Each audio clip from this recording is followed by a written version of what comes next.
Hi friends, welcome to my channel. நம்ம சேனலில் இன்றைக்கி ரொம்பவே ஹெல்த்தியான சூப்பரான எல்லாருக்குமே ரொம்பவே பிடிக்குங்க சத்தான ஒரு பிரேக்ஃபாஸ்ட் ரெசிபி தாங்க பார்க்க போகிறோம்.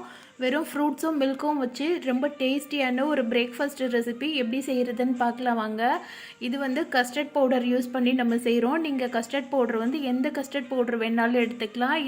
நான் வந்து இன்றைக்கி வெண்ணிலா ஃப்ளேவர் எடுத்திருக்கேன். இதில் வந்து 2 ஸ்பூன் எடுத்துக்கலாம். கஸ்டர்ட் பவுடரை வந்து டைரெக்டாக நீங்கள் பால்லையோ இல்லை எந்த பொருள் கூடயுமே சேர்க்கக்கூடாது.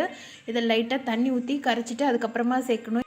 இதை வந்து நம்ம டைரெக்டாக சூடாக இருக்கிற பொருளோடு சேர்த்தோன்னா கரையாதுங்க, கெட்டி கெட்டியாக ஒரு மாதிரி திப்பி திப்பியாக நிற்கும். அதனால் ஃபஸ்ட்டோ தண்ணியோ பாலோ ஊற்றி நீங்கள் கரைச்சிட்டு அதுக்கப்புறமா தான் இதை நம்ம மித்த ஐட்டத்து கூடலாம் சேர்க்கணும்.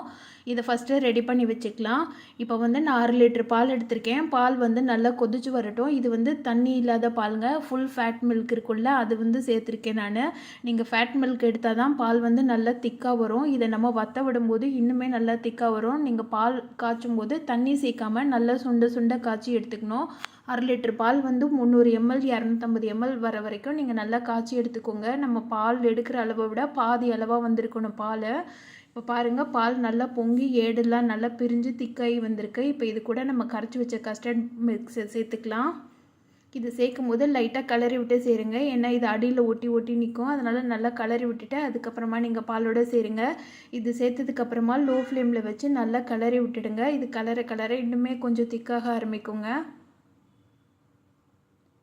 இது நல்லா மிக்ஸ் பண்ணி விட்டுடலாம். இதோட ஃப்ளேவருமே ரொம்பவே நல்லா இருக்குங்க. இது வந்து நார்மலாக பால் பிடிக்காத குழந்தைங்களுக்கு கூட இந்த மாதிரி 1/2 ஸ்பூன் அளவு கஸ்டர்ட் பவுடர் மிக்ஸ் பண்ணி கொடுத்திங்கன்னா ரொம்ப டேஸ்ட்டாக இருக்கும். இதோட வாசனைக்காகவும் அந்த ஃப்ளேவர் டேஸ்ட்டுக்காகவுமே பசங்க நல்லா விரும்பி சாப்பிடுவாங்க. இது வந்து லைட் பேர்ல் எல்லோவாக இருக்கும், கலருமே ரொம்ப அருமையாக இருக்குங்க. இப்போ பாருங்கள், நம்ம கஸ்டர்ட் பவுடர் மிக்ஸ் பண்ணதுக்கப்புறமா பாலோட நல்லா மிக்ஸ் ஆகி பால் நல்லாவே திரண்டு வந்திருக்கு. ஏடெல்லாம் நல்லா திரியாக வந்திருக்கு பாருங்கள், ரொம்ப சூப்பராக வந்திருக்கு. இது இன்னுமே கொஞ்சம் வற்ற விட்டு எடுக்கலாம். எனக்கு வந்து இந்த அளவு போதுமானது. இது இன்னும் வற்ற விட்டு நல்லா ஃப்ரீசரில் வச்சு எடுத்திங்கன்னா செம்ம சூப்பராக இருக்குங்க. நான் வந்து இன்றைக்கி கொஞ்சம் லிக்விடாக தான் செய்கிறேன், அதனால் இந்த அளவுக்கே வற்ற விட்டு எடுத்திருக்கேன். இப்போ பால் நல்லா பொங்கிடுச்சு. இதை ஸ்டவ் ஆஃப் பண்ணுறதுக்கு முன்னாடி இது கூட கொஞ்சமாக ஏலக்காய் தூள் சேர்த்துக்கலாம். ஒரு 5 ஏலக்காவை நல்லா பொடி பண்ணி அதை இது கூட சேர்த்துக்கிறேன் நான். இது கூட ஸ்வீட்டுக்கு தேவையான அளவு சர்க்கரை சேர்த்துக்கோங்க. சர்க்கரை வந்து அவங்கவுங்க ஸ்வீட் டேஸ்ட்டை பொறுத்து அளவு மாறுங்க. நான் வந்து இன்றைக்கி 1 கப் அளவு சர்க்கரை சேர்த்துருக்கேன். இது வந்து நார்மல் ஸ்வீட் அளவு தான் இருக்கும். இதையும் சேர்த்துட்டு பாலில் நல்லா மிக்ஸ் பண்ணி விட்டுடலாம். அந்த ஹீட்லேயே சர்க்கரை வந்து நல்லா கரைஞ்சி வரட்டும். உங்களுக்கு சர்க்கரை கரையில அப்படின்னா நீங்கள் லோ ஃப்ளேமில் வச்சு ஒரு 2 நிமிஷம் கலரினிங்கனாலே சர்க்கரை நல்லா கரைஞ்சி வந்துடும். சர்க்கரை நல்லா கரைஞ்சி வந்ததுக்கப்புறமா இதை தூக்கி ஃப்ரிட்ஜில் வச்சிடலாம். ஃப்ரிட்ஜில் வச்சு கூல் டவுன் பண்ணிடலாம்.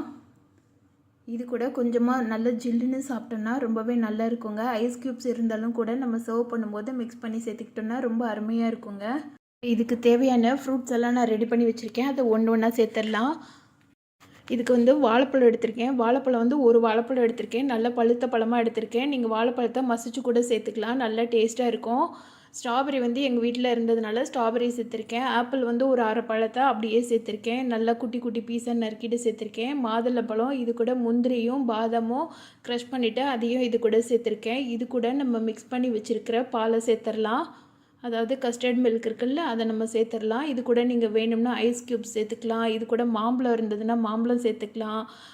ஃப்ரூட்ஸும் நட்ஸும் உங்களோட ஆப்ஷனல் தாங்க. நீங்கள் உங்களுக்கு என்னென்ன ஃப்ரூட்ஸ் பிடிக்குமோ அது எல்லாத்தையுமே சேர்த்துக்கலாம். சிட்ரிக் ஃப்ரூட் மட்டும் முடிஞ்ச வரைக்கும் அவாய்ட் பண்ணுங்கள். ஏன்னா நம்ம பால் ஐட்டம் சேர்த்துருக்கிறதுனால அது சேர்த்தோன்னா தெரிஞ்சு போயிடும். நீங்கள் உடனே சாப்பிட்றதா இருந்ததுன்னா நீங்கள் ஆற வச்சுட்டு சிட்ரிக் ஃப்ரூட், அதாவது ஆரஞ்சு பழம் அந்த மாதிரி பழம்லாம் சேர்க்குறதுனா சேர்த்துக்கலாம். முடிஞ்ச வரைக்கும் நீங்கள் ஆப்பிள், மாதுளம்பழம், வாழைப்பழம் இந்த மாதிரி பழம் சேர்த்திங்கனாலே ரொம்பவே டேஸ்ட் அருமையாக இருக்குங்க. இது கூட நட்ஸை நல்லா அரைச்சி ஊற்றி சேர்த்தோன்னா அதுவும் இன்னும் டேஸ்ட்டாக இருக்குங்க.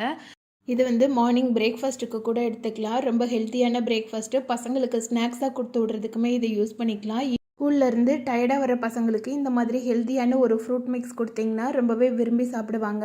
இந்த ஹெல்த்தியான கஸ்டர்ட் ஃப்ரூட் மிக்ஸை நீங்களும் உங்கள் வீட்டில் செய்து பாருங்கள். செய்து பார்த்துட்டு எப்படி இருந்துச்சுன்னு எனக்கு கமெண்ட் பண்ணுங்கள். இந்த வீடியோ பிடிச்சிருந்ததுன்னா இந்த வீடியோக்கு உங்கள் லைக்கை போட்டு சேனலை சப்ஸ்கிரைப் பண்ணாத ஃப்ரெண்ட்ஸ் எல்லாம் சப்ஸ்கிரைப் பண்ணிக்கோங்க. தொடர்ந்து நம்ம சேனலுக்கு சப்போர்ட் பண்ணுங்கள். Thank you friends.